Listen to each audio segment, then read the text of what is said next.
Tu me parles quand je me lève, tu me parles quand je me couche, tu me parles quand je te cherche.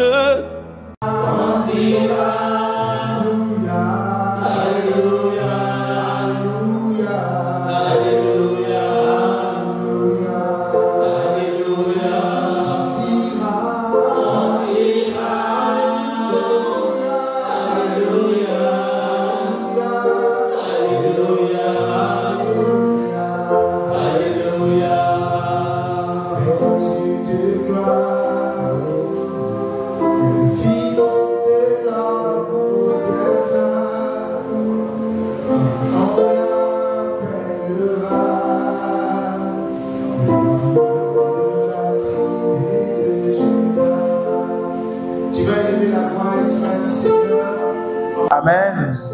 Que Dieu nous donne de consacrer notre vie sur cette terre à le louer et à l'adorer.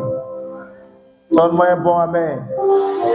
Que le Seigneur nous aide à le louer, que le Seigneur nous aide à l'aimer, que le Seigneur nous aide à le chercher tout au long de notre vie. Car c'est la chose la plus importante de la vie d'un homme sur cette terre. Alors ce soir, nous allons prendre nos Bibles rapidement.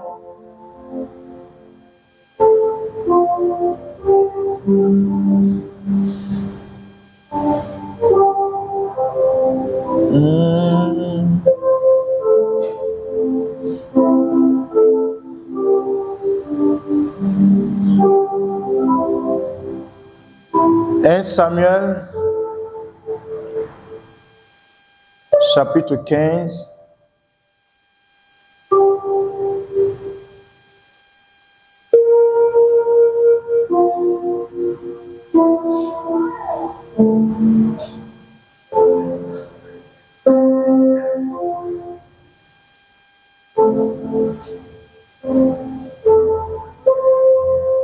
Alléluia. Je vais t'encourager, toi qui es là ce soir, à garder la foi, à continuer à croire dans les promesses que ton Dieu t'a faites.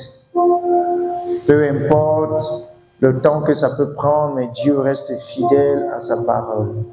Et il dit encore que le temps de l'accomplissement de ses promesses ne seront point différés, mais ces prophéties ou ces promesses s'accompliront dans un temps bien abrégé.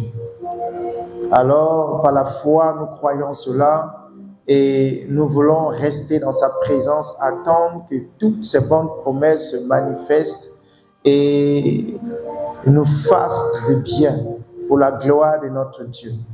Amen. 1 Samuel chapitre 15 à partir du verset 22.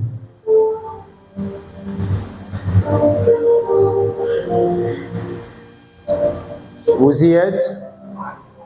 Samuel lui dit alors, je lis dans la version Semeur. Maman diminue juste un peu.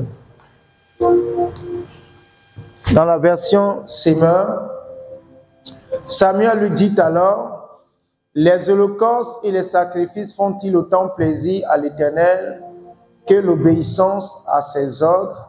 Non, car l'obéissance est préférable au sacrifice. La soumission vaut mieux que la graisse des béliers. Verset 23. Car l'insoumission est aussi coupable que le péché de divination, et la désobéissance aussi grave que le péché d'idolâtrie. Puisque tu as rejeté les ordres de l'Éternel, lui aussi te rejette et te retire la royauté. Alors Saül répondit à Samuel, j'ai péché car j'ai transgressé l'ordre de l'Éternel et tes instructions, parce que j'ai eu peur de mécontenter mes soldats et j'ai cédé à leurs demandes. Amen. Amen. Prions le Seigneur. Éternel, nous voulons te confier cette soirée et ce temps d'études bibliques ou d'enseignement, d'exhortation. Nous prions que tu viennes prendre place afin de nous éclairer davantage sur ta parole et sur le plan que tu as pour nous en tant que tes enfants.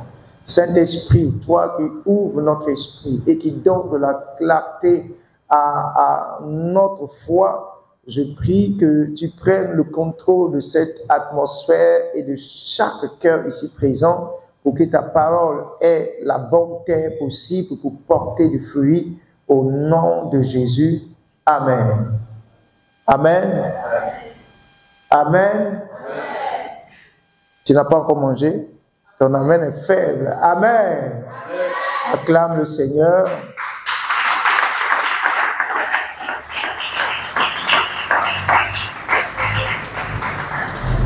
Alors, le mercredi dernier, nous avons poursuivi l'enseignement du dimanche passé qui était basé sur l'obéissance. Amen. L'obéissance, et nous avons parlé de l'obéissance instantanée, l'obéissance dans le timing de Dieu. Et le mercredi, nous avons continué. Nous avons vu un aspect de l'obéissance qui est pourquoi, c'est ça? Pourquoi devrions-nous obéir à Dieu? Et nous avons répondu en 4 points à la question du pourquoi. Amen. Et j'avais promis poursuivre cet enseignement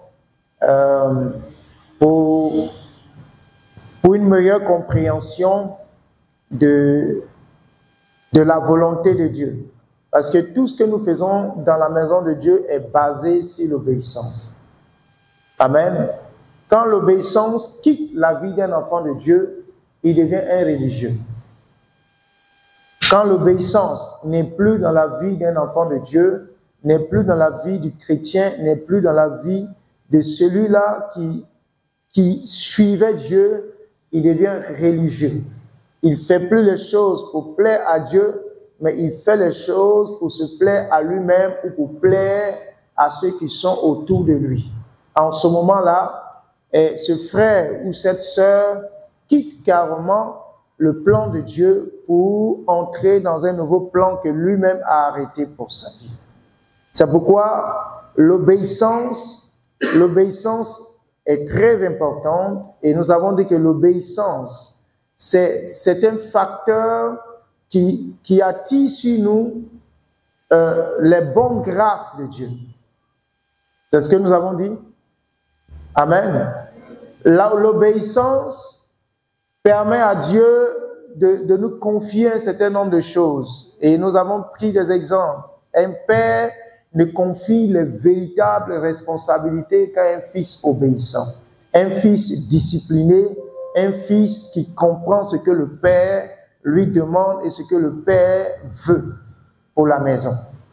Et quand le fils comprend les choses ainsi, alors on peut lui déléguer des responsabilités, on peut lui léguer un certain nombre de charges parce qu'on lui fait confiance dans l'obéissance qu'il a démontrée. Amen. C'est pourquoi nous allons continuer dans ce sens pour que peut-être que tu as démarré l'année 2025 de la mauvaise manière. Mais je veux te dire que si l'obéissance devient ta sœur et que tu marches avec elle au quotidien, tu verras que cette année pourra bien se terminer. Amen.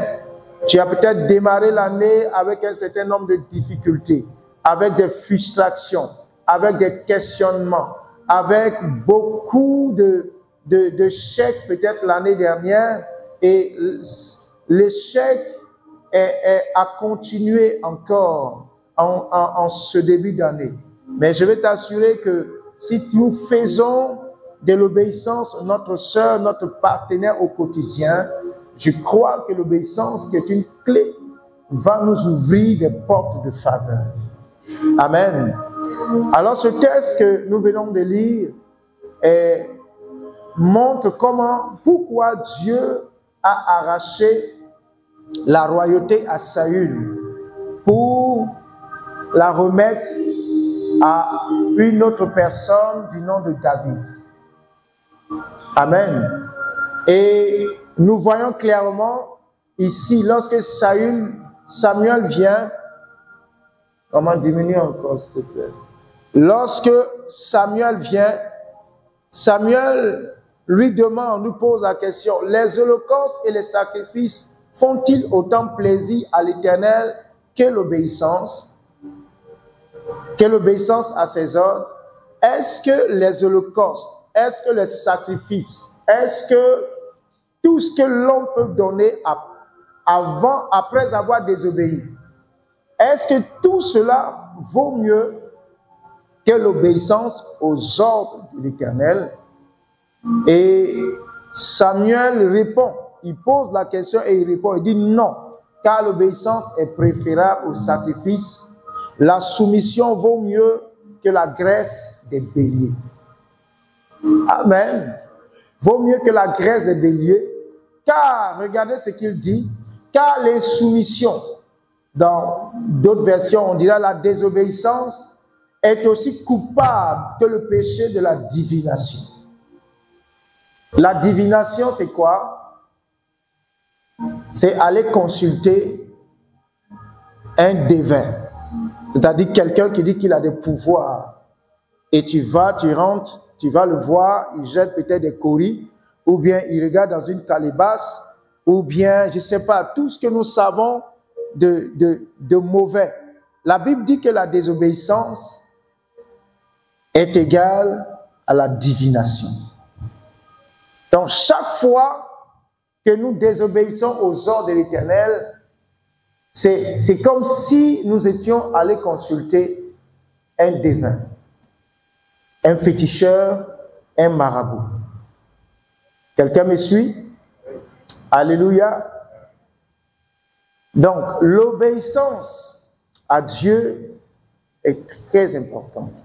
C'est pourquoi en cette année, ma prière est que Dieu nous aide à obéir à ses ordres, obéir à sa parole.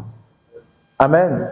Et ce thème-là, nous le faisons sous forme d'études bibliques avec des points que nous énumérons pour que chacun puisse au moins retenir ces points et dans sa marche quotidienne puisse se rappeler ces points.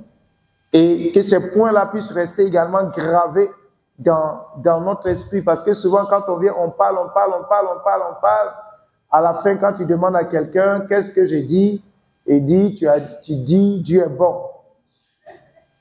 Voilà. Alors que si peut-être nous décapons, nous découpons et ainsi avec des points et que nous allons voir, nous allons illustrer certainement l'appui de la parole de Dieu.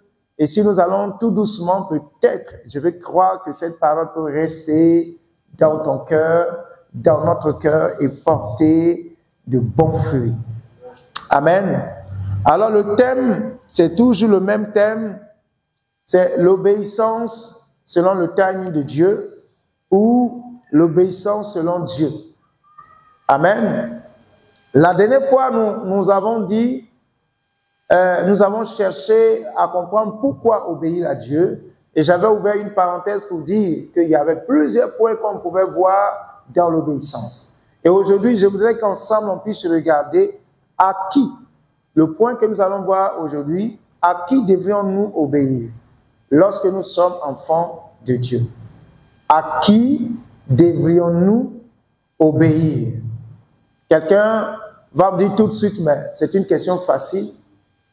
Hein, c'est tellement facile. On dit l'obéissance selon Dieu. Et on nous pose encore la question, à qui devrions-nous obéir? Donc tout de suite, quelqu'un pourra dire, mais évidemment, c'est à Dieu qu'on doit obéir. Amen. Mais comme c'est vrai, nous devons obéir à Dieu, ça c'est un point que nous allons voir et nous allons revoir parce que le dimanche passé, nous avons pas suffisamment, mais nous avons vu quelques points qui montrent pourquoi nous devrions obéir à Dieu. Que quelqu'un dise Amen. Lorsque nous ne comprenons pas ces éléments, nous pouvons venir à l'église et ne pas être stable. Je vous ai déjà dit que les enseignements nous permettent d'avoir de la connaissance et de ne pas être emportés par tout vent de doctrine. Les enseignements sont très importants. Et lorsque nous sommes suffisamment enseignés, nous pouvons, celui qui est suffisamment enseigné a un sens de discernement élevé. Mais celui qui n'est pas enseigné reste ignorant. Celui qui ne connaît pas ou qui ne maîtrise pas, qui ne comprend pas le fondamental de la parole de Dieu, demeure un ignorant que l'on pourra manipuler à sa guise. Amen. C'est pourquoi ce soir, nous allons voir le premier point, évidemment. Lorsqu'on devient chrétien, la première personne à qui nous devons obéir, c'est Dieu lui-même d'abord. Amen. Nous devons obéir à Dieu parce que notre vie est basée sur Dieu d'abord. Et cette obéissance-là à Dieu, c'est selon Jésus-Christ, en Jésus-Christ. Parce que quand on dit Dieu, Dieu c'est vraiment vague. Quand vous allez chez les bouddhistes, on dit Dieu. Quand vous allez chez les musulmans, on dit Dieu. Quand vous allez même chez l'animiste parle également de Dieu. Partout, dans toutes les religions, on parle de Dieu. Mais nous, le Dieu dont nous parlons, c'est le Dieu révélé en Jésus-Christ. Donc, si nous comprenons cela, nous allons pouvoir faire la distinction des choses. Parce que dans d'autres religions, les priorités ne sont pas les mêmes que chez nous. Et si nous comprenons comment Dieu classifie les choses, alors nous serons des personnes informées, des personnes enseignées et des personnes éclairées pour ne pas se laisser prendre au piège. Il y a des religions, par exemple, qui disent que le Père et la Mère sont nos dieux sur la terre. J'ai déjà entendu des gens dire ça. La Bible, nulle part ne dit cela. Sur la terre, notre Dieu reste Dieu. Amen. Reste Dieu. Donc, la première personne à qui nous devons obéir, c'est Dieu. Et donc, c'est le petit 2, à qui devons-nous obéir, ce qui note le premier point, à Dieu.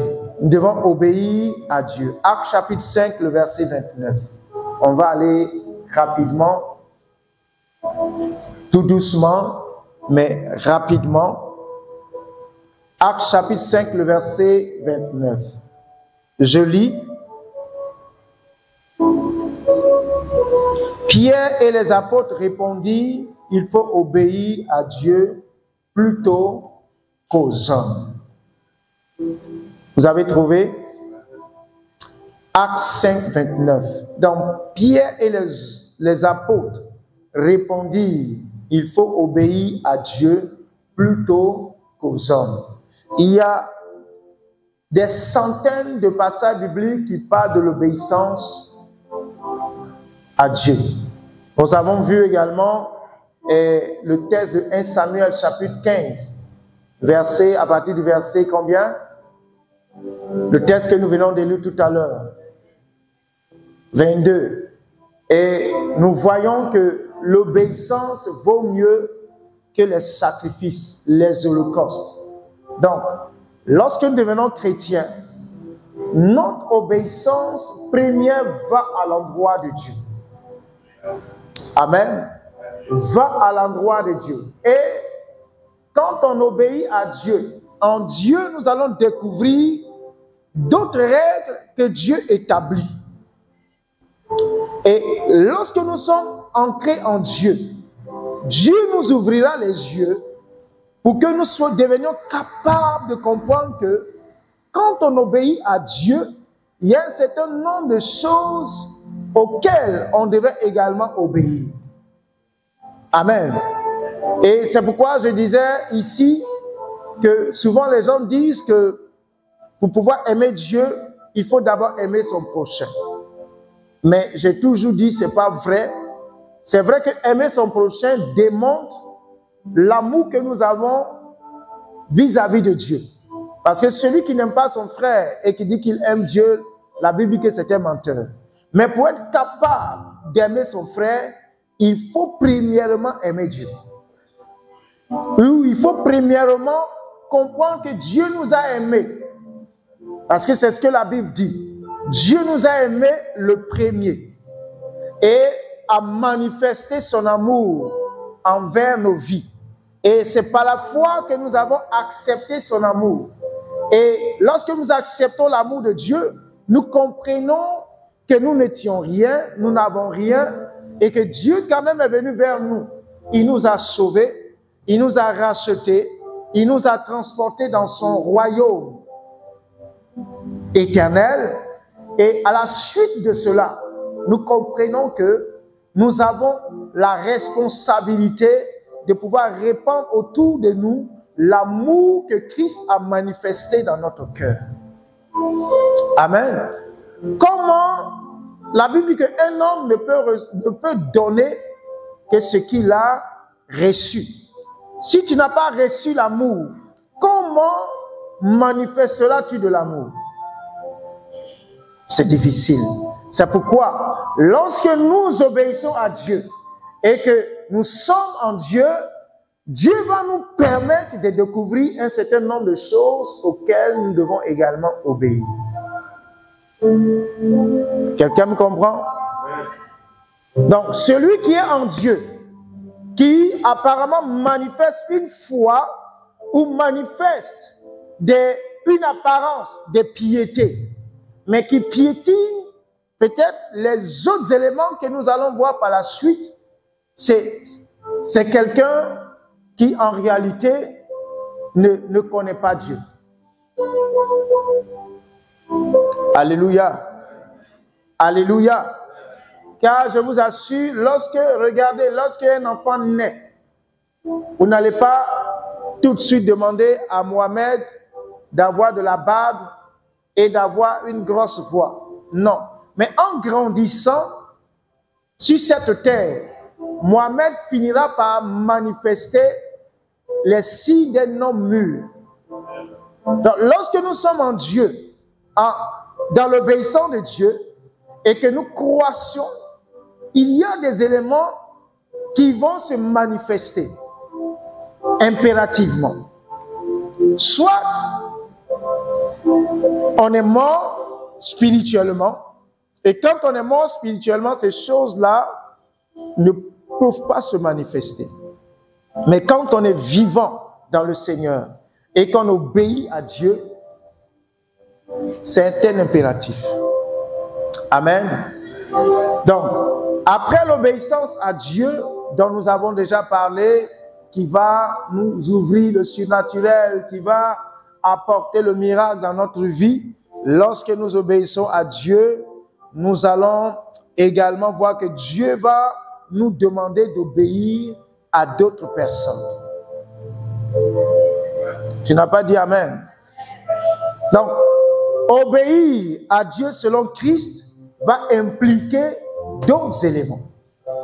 Nous allons prendre nos Bibles dans le livre de Exode chapitre 20.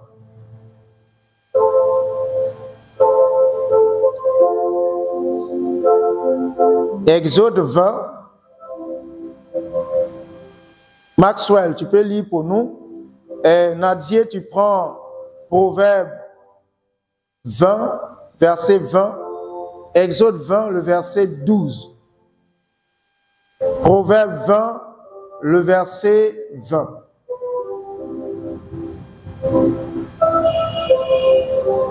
Amen. Et avant ces lectures, je vais lire un texte dans le livre de Romains, chapitre 13, le verset 1er. Romains, chapitre 13, le verset 1er. Vous y êtes? La Bible dit que tout homme se soumette aux autorités supérieures, car il n'y a pas d'autorité qui ne vienne de Dieu. Et celles qui existent ont été mises en place par Dieu. C'est pourquoi celui qui s'oppose à l'autorité lutte contre une disposition établie par Dieu. Et ceux qui sont engagés dans une telle lutte recevront le châtiment qu'ils se sont attirés. Amen. Amen. Je reprends.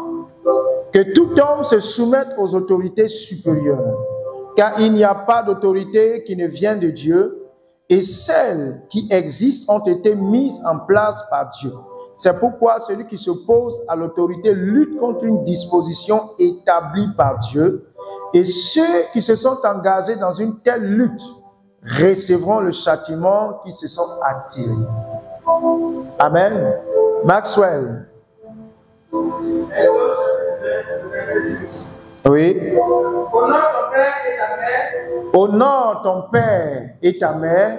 Afin que tes jours se prolongent dans le pays que ton Dieu te donne. Afin que tes jours se prolongent dans le pays que ton Dieu te donne. Amen. Honore ton père et ta mère afin que tes jours se prolongent dans le pays que l'Éternel, ton Dieu, te donne. Donc, dans le livre de Romains, Romains,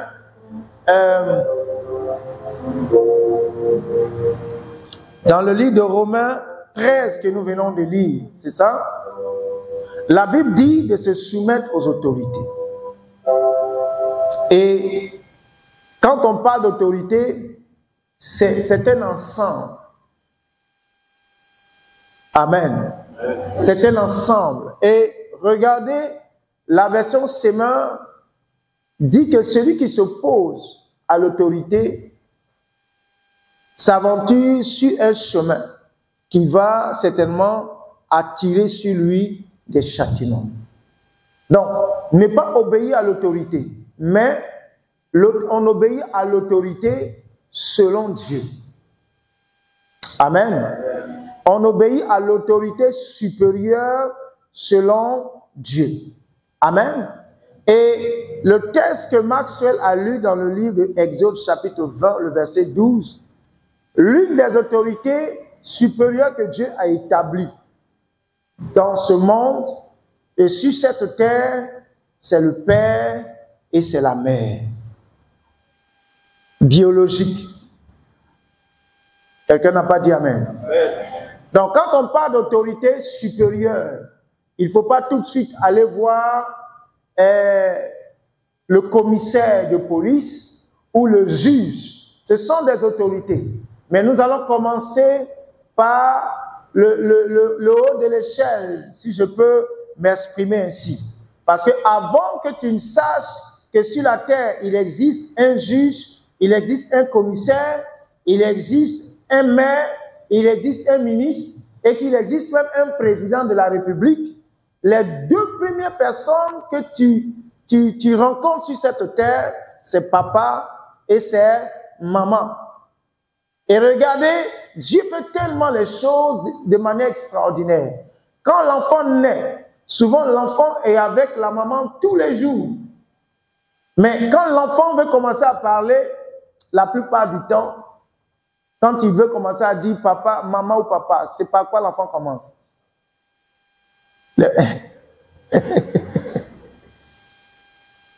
C'est pas quoi? C'est papa. Donc, souvent, il y a des petites choses qui nous passent inaperçues. Pour dire que quand l'enfant vient, la mère est là, la mère donne avec l'enfant, donne à téter à l'enfant. L'enfant a vécu même dans ses entrailles. Mais quand l'enfant va commencer à dire un nom, c'est d'abord papa. On n'arrive pas à comprendre ce mystère.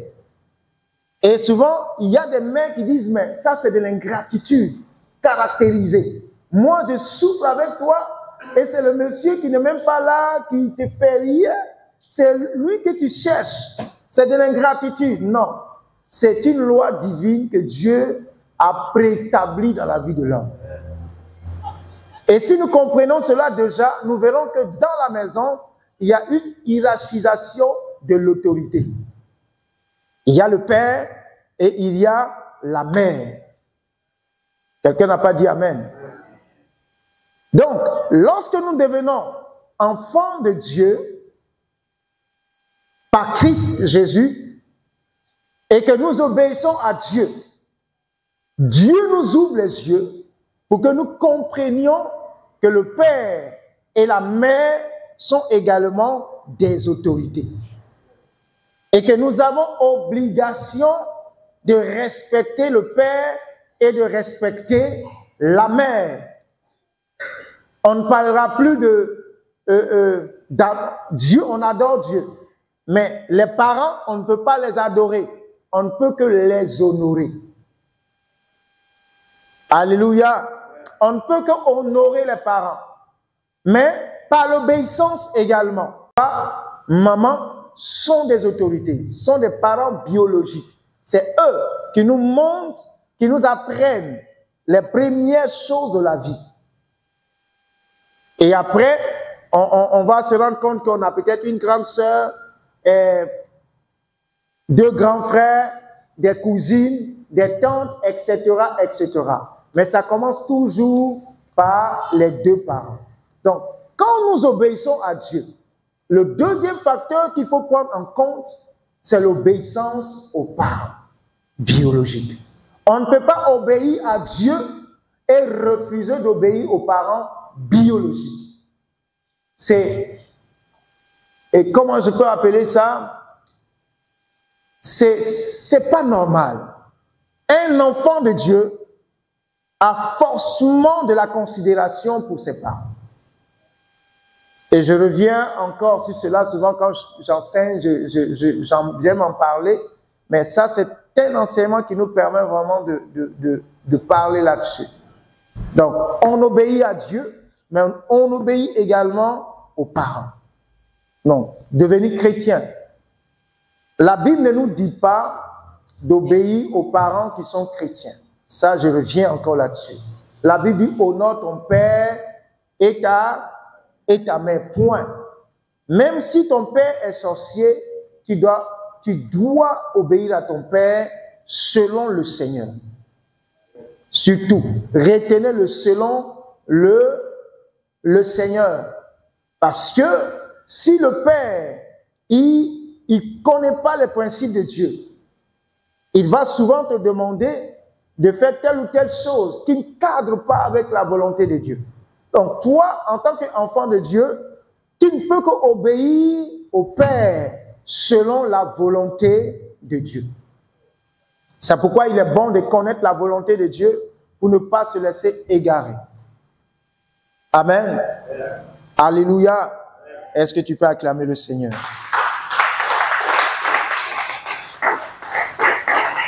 Lévitique 19, j'avais donné Proverbe 20, 20, oui.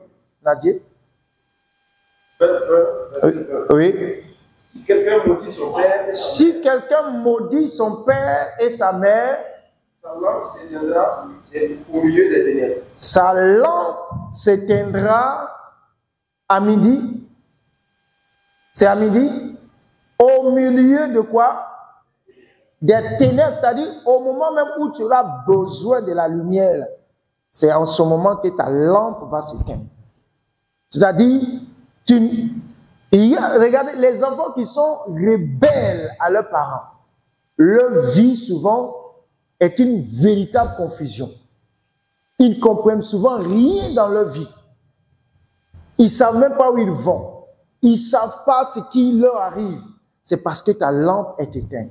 Et lorsque la lampe est éteinte, tu n'as plus de direction, tu n'as plus de clarté dans ce que tu fais. Tu tâtonnes. Tu essaies de trouver le chemin par tâtonnement. Donc, il est important d'obéir aux parents. Et surtout de se garder de maudire ses parents.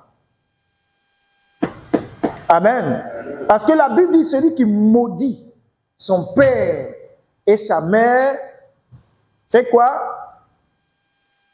Sa lampe s'éteindra au milieu des ténèbres. Sa lampe va s'éteindre. Vous voyez, souvent on se dit, le vieux a déconné, ça seulement il a déconné, j'ai le droit de parler ou bien de l'insulter. Un fils, selon la Bible, n'a pas le droit d'injurier son père ou même de maudire son père. Est-ce que je parle à quelqu'un ce soir? Peu importe la raison, peu importe ce que ton père a fait, tu n'as pas le droit, tu n'as pas ce pouvoir de maudire ton père. Même si tu apprends, tu te lèves un matin et tu apprends, je prie que Dieu garde nos parents, tu apprends que ta maman est sortie avec le voisin. C'est une honte pour toi, mais tu n'as pas le droit de maudire ta mère. Parce que la Bible dit, celui qui maudit son père et sa mère, la Bible n'a pas dit pour une raison valable et pardonnable. Je parle à quelqu'un? La Bible dit simplement celui qui maudit son père et sa mère, sa lumière s'éteindra en pleine nuit pendant que les ténèbres seront vraiment denses. C'est pourquoi, bien aimé, je voudrais qu'on comprenne que Dieu insiste sur l'obéissance et le respect que nous devons accorder à nos parents. Amen. Souvent, quand les parents deviennent âgés, leur réaction change, leur manière de faire change. Ils deviennent capricieux. Quelqu'un a remarqué ça? Capricieux, difficile à vivre. Mais gardons-nous de les maudire. Gardons-nous de leur manquer ouvertement de respect. La Bible dit, celui qui s'oppose à une autorité se met sur un chemin qui attirera sur lui le châtiment de Dieu. Donc, nos parents biologiques sont très importants. C'est pourquoi nous avons obligation d'obéir à ses parents selon l'ordre du Seigneur. Nous allons lire encore un ou deux textes et nous allons passer à un autre point.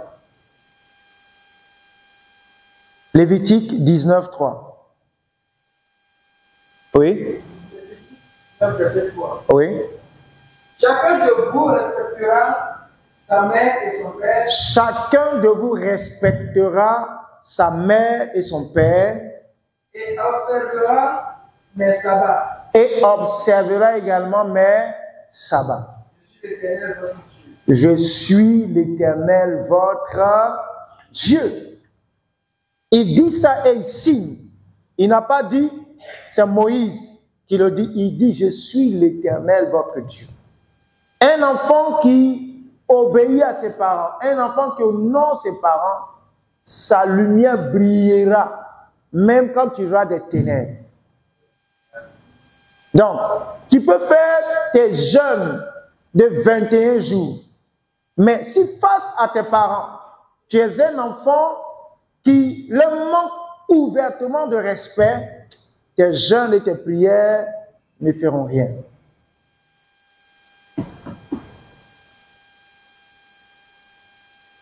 Quelqu'un comprend? Non, moi je m'en fous. Moi, c'est Dieu. Je m'en fous de mes parents. D'ailleurs, même ce sont des démons. Je sais que dans les années 90, quand le réveil avait sonné en Côte d'Ivoire, quand tu découvres le Seigneur et que tu n'es pas enseigné, il y a la persécution, les parents s'opposent. Les parents disent non, on ne veut pas de cela parce que souvent ils sont dans des églises mortes et quand toi tu viens avec cette foi, tu commences à prier, tu commences à dégager la puissance de Dieu, ils disent non parce que souvent ils sont adossés à des puissances. Et quand ils commencent à manifester une telle foi, ces puissances-là sont dérangées. Et comme elles sont dérangées, elles sont obligées de pousser les parents également à essayer de vous faire arrêter ce que vous avez commencé. Maintenant, si tu es spirituel, tu dois comprendre qu'en réalité, ce n'est pas le père ou ce n'est pas la mère, mais il y a un esprit derrière. Et cet esprit, c'est l'esprit de l'antéchrist. Mais par manque d'enseignement, on a souvent traité nos parents de démons, de païens. regarde moi, c'est perdu là. Ça, ils vont, ce sont des gens qui vont mourir, qui vont aller en enfer. Non. Amen. La Bible dit que tous ceux qui veulent vivre pieusement leur foi seront quoi? Persécutés. La persécution fait partie de la marche chrétienne. Un chrétien qui ne veut pas être persécuté, c'est qu'il n'a pas encore connu la vie de Christ. Tu seras persécuté par ton père, persécuté peut-être par ta mère. Si toi, tu es converti et que tes parents sont déjà chrétiens, gloire à Dieu. Mais si ce n'est pas le cas, le diable passera par eux pour te persécuter. Ne commence pas à dire non, vraiment, on me fatigue, affaire de Dieu, là, je vais laisser. Ça fait partie, c'est une phase de la vie chrétienne. Amen. Et même si on te persécute, même si on te dit de ne pas aller à l'église, tu vas à l'église, tu viens, on a mangé, on a lavé les assiettes. Rangé, tu n'as rien, tu n'as pas le droit de maudire tes parents. Et quelqu'un dise amen. Même si on t'insulte, tu es couché, on rentre avec une chicotte, on commence à te fouetter. Tu n'as pas le droit de maudire tes parents. Même si on prend tes affaires, on jette dehors. On te dit, va dormir dehors. Tu fais 2 jours dehors, les moustiques te piquent bien. Tu n'as pas le droit de maudire tes parents. Tu dois continuer à les aimer et à prier pour eux. Amen. Alléluia. Et nous connaissons également le texte de Éphésiens chapitre 6, le verset 2 à 3 qui dit « Honore ton père et ta mère » qui est une reprise de Exode chapitre 20 qui dit « Honore ton père et ta mère » c'est le premier commandement accompagné d'une promesse. Le premier commandement accompagné d'une promesse. C'est pourquoi je veux nous encourager, nous qui sommes là ce soir, non seulement à obéir à Dieu, mais l'obéissance à Dieu, de l'obéissance à Dieu va découler l'obéissance des parents biologiques. Amen.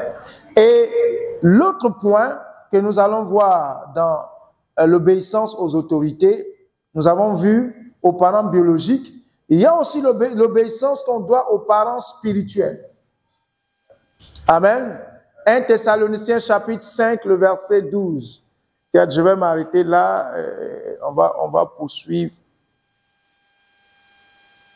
la prochaine fois parce qu'il est déjà 20h, presque 30.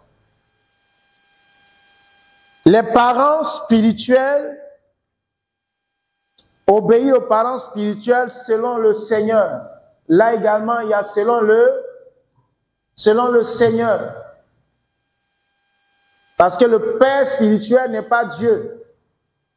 Le Père spirituel n'est pas au même niveau que Dieu, mais c'est le serviteur de Dieu. Donc, on obéit au Père spirituel selon Dieu. Les parents biologiques également selon Dieu. Amen. Amen. 1 Thessaloniciens 5, 12, 13. Je lis dans la version Semeur. Nous vous demandons, frères, d'apprécier ceux qui travaillent parmi vous, qui vous dirigent au nom du Seigneur et qui vous avertissent. Témoignez-leur une grande estime et de l'affection à cause de leur travail. Vivez en paix entre vous. Amen. Maxwell prend Hébreux 13. Lis-moi le verset 7 d'abord. Hébreux 13, verset 7. Oui. Souvenez-vous de vos conducteurs qui vous ont annoncé la parole de Dieu. Oui, ça c'est le verset 7. Souvenez-vous de vos conducteurs qui vous ont annoncé la parole de Dieu. Va au verset 17. Verset 17. Oui. Obéissez à vos conducteurs. Obéissez à vos conducteurs. Et ayez pour eux de la déférence. Et ayez pour eux de la déférence, c'est-à-dire soumettez-vous à eux. car il veille sur vos âmes. Comme nous devons en rendre compte, Oui, qu'il soit ainsi, afin qu'il le fasse avec joie oui. et non en gémissant, ce qui ne vous serait de plein avantage. Amen. La Bible dit, dans la version Semeur, obéissez à vos conducteurs et soumettez-vous à eux, car ils veillent sur vos âmes en hommes qui devront rendre des comptes. Ils pourront ainsi le faire avec joie et non en soupirant, ce qui ne vous serait d'aucun avantage. Donc, les conducteurs spirituels, les parents spirituels sont également des autorités que Dieu a établies. C'est pourquoi, quand tu es dans une communauté, il y a des personnes qui t'enseignent. Et regardez, la Bible dit, ceux qui, au verset, je pense c'est dans 1 Thessaloniciens chapitre 5, la Bible dit, nous vous demandons, frères, d'apprécier ceux qui travaillent parmi vous, qui vous dirigent au nom du Seigneur et qui vous avertissent. Vous voyez, mais aujourd'hui, certains chrétiens disent, c'est pas toi qui vas diriger ma vie. Tu peux pas diriger ma vie. Tu peux pas diriger ma vie. Et la Bible dit qu'ils vous avertissent. Donc, le conducteur a le pouvoir ou a le droit. Maxwell, va où il y a quelqu'un à la porte, va. Le conducteur ou le pasteur a le droit d'avertir. Suivez ici, s'il vous plaît. Ne vous laissez pas distraire. Le conducteur, il conduit. La Bible l'appelle comment? Comment? Parlez fort. Un conducteur, qu'est-ce qu'il fait? Il conduit. Mais pourquoi aujourd'hui les chrétiens ne veulent pas laisser les responsables les conduire? Ils veulent eux-mêmes se conduire. Quand le responsable ou le conducteur dit non, on va dans cette direction, le conducteur dit non. Parce que vous voyez, cette communauté, c'est comme un véhicule. Hein? Qui a déjà monté dans un car? Tout le monde. Vous allez voir que le chauffeur, là, les cars VIP aujourd'hui, il y a au moins une séparation entre les passagers et le car. Pour ne pas que les passagers, il y a des passagers qui aiment bavarder beaucoup. Pour poser des questions au chauffeur, distraire le chauffeur. Donc, il y a quand même une séparation. Certaines compagnies même, il y a quand même une porte.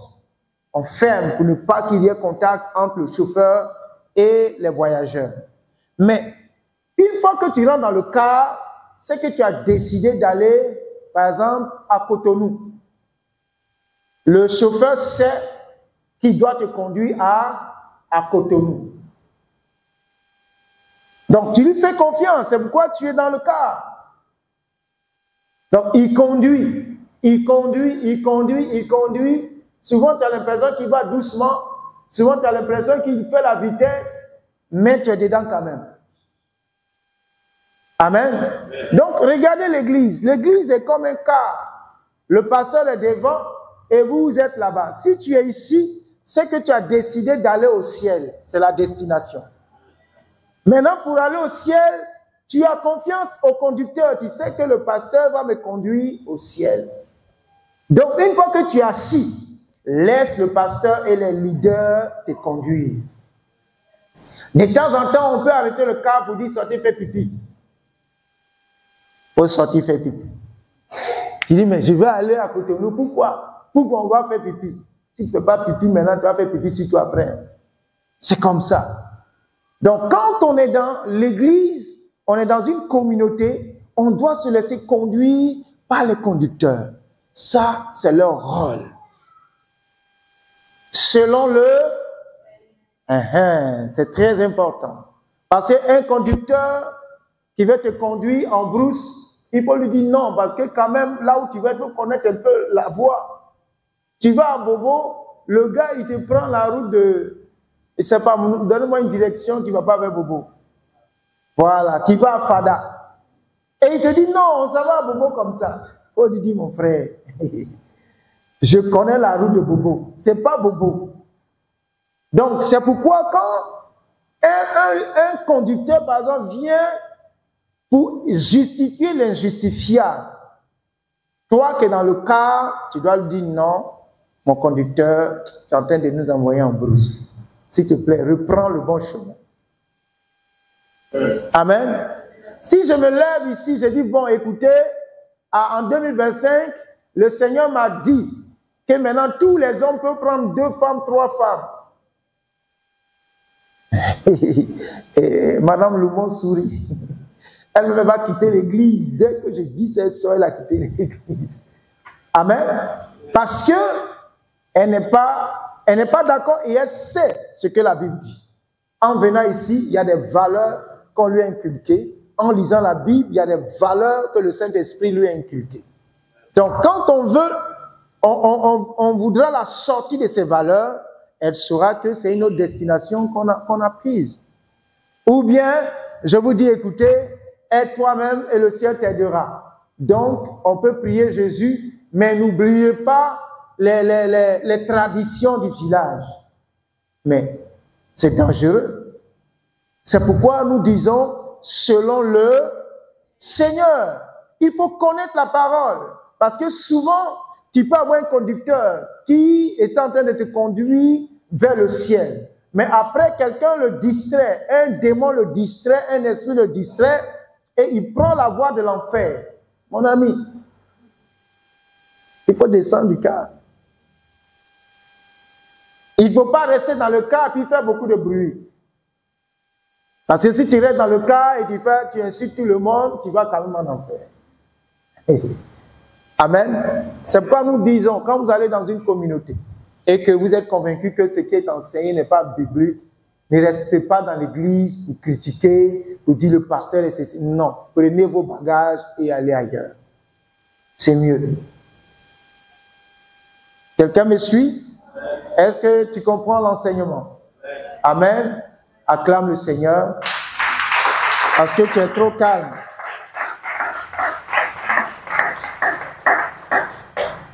Nadia, lis-moi, on a lu Hébreux 13, c'est ça?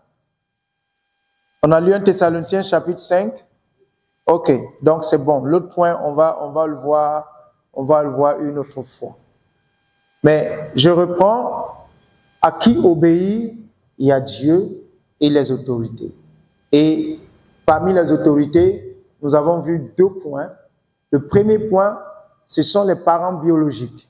Et le point que nous venons de voir, ce sont les conducteurs qui sont les parents spirituels. Il faut se laisser conduire. Non. Les pasteurs de maintenant, là, ils aiment trop s'impliquer dans la vie privée des gens. Ah bon? Normalement, quand tu es dans une communauté, tu ne dois pas avoir une vie privée vis-à-vis de ton pasteur. Il n'y a pas de vie privée. Parce que la Bible dit que les conducteurs doivent rendre compte de vos âmes. Donc, tout ce que ton âme a là, ton pasteur, tes conducteurs doivent être au courant. Amen. C'est pourquoi je dis, une fois je disais que souvent, quand on va, tu es malade, tu vas à l'hôpital, on te dit que c'est le médecin, c'est lui qui peut te soigner. Il te regarde, il te prescrit une ordonnance. Et dans l'ordonnance, il y a une injection. Tu viens et dis, il va faire l'injection sur tes fesses. Est-ce que tu hésites même? Tu trouves ça normal? Tu rentres, tu enlèves ton pagne ou bien ton truc, et puis on pique tes fesses, et puis tu sors, tu t'en vas. Souvent même, quand c'est un problème gynécologique, on dit enlève ton caleçon. Et puis tu es couché là. Et il faut que le gynécologue puisse voir quel est le problème pour te soigner. Et souvent, c'est ce que le pasteur, les responsables sont. Quand le pasteur te dit, ouvre-toi, il faut parler. Non, je ne vais pas parler parce que, mais si tu ne parles pas, tu vas avoir des problèmes. Et souvent, on veut que tout vienne par révélation. que Dieu révèle tout à l'homme de Dieu. Non, ce n'est pas tout que Dieu va révéler. Souvent, quand tu as un problème, viens, ouvre-toi, décharge-toi, parle, dis ce que tu as comme problème, comme maladie que ton âme a. Le pasteur, il regarde, il note, il sait, ici c'est tel esprit, c'est tel problème, c'est quel problème. Et quand tu finis, il va te dire, on va prier, ou bien il te donne les conseils. Et quand tu suis les conseils là, c'est comme des comprimés qui te donnent comme ça. Et si tu prends ces conseils là, tu les appliques matin, midi, soir, tu vas voir que ton âme va commencer à se porter bien. Mais s'il donne les conseils, tu dis, ah, le pasteur là, lui-même, il pense que ce qu'il a dit là, c'est facile à faire. Il y a des médicaments là, c'est gros comme ça. Quand tu veux avaler, même ça te colle à la gorge. C'est pas ça? Et les antibiotiques. Ah non, c'est aussi un produit que je déteste. Avant même d'avaler, voici antibiotiques, voici les produits antipaludéens ou quoi. Non, c'est difficile à avaler. Mais tu sais que c'est pour ton bien. Même si tu sais ton visage, il faut avaler. Donc, les conseils, les orientations que le pasteur donne, même si tu vas les mettre en pratique et que ton visage sera serré, il faut serrer le visage, mais mettre quand même en pratique. Amen. Alléluia. Alléluia.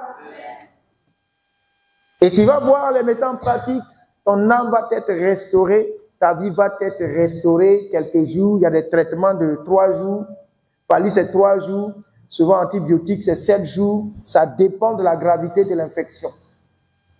Donc, tu appliques ça et après, tu sens que tu commences à te retrouver. Donc, c'est pareil.